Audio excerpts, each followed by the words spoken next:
هفته کانون تیمین اپراسیون لشکریین قصد اپراسیونک لدیرا زور پیکانین دوی اپراسیون ده سرچته سهر احمد العبدالله کوب ابو اسامه تیناس کرن هاتیه گرتن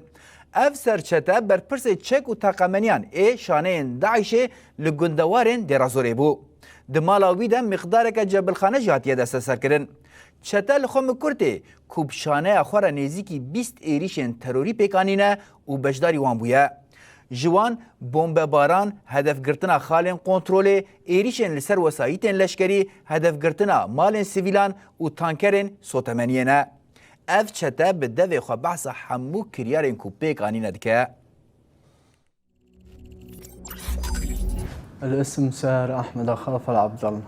من دير الزور. ناوي من ساهر احمد خلف العبدالله يا جدي رازوري قندي حوايج بو مسعى أفدو صالي من أزد نافا داعش دمه. رحنا زرعنا عبوة على طريق حاوم حميدة واستهدفنا بيها مماينك لسرية محميدة داني دا أنجام دا دو أسايش برين داربون أوبراسيون ميادو يم الحاوي الحصان بو مع عربية قلا بارانكر.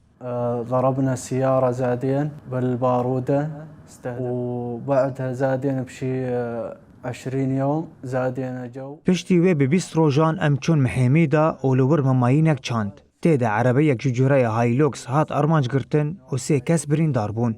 وانعطبت السيارة وانطعنا بيها 3 هم سووا شي 20 عملية وأنا شاركت به من بين این بمن 20 اپراسیون پیک آنین جوان از بشداری 7 اپراسیونان بوم یک جوان بنده السکبو مرة من العمليات طلعوا واستهدفوا بيت مدني جهن اپراسیونان مالا یکی سیویل ارمانج کرن جبركو زكاة ندا أكثر شيء بالبلد نجتمع هناك لأنه ما حد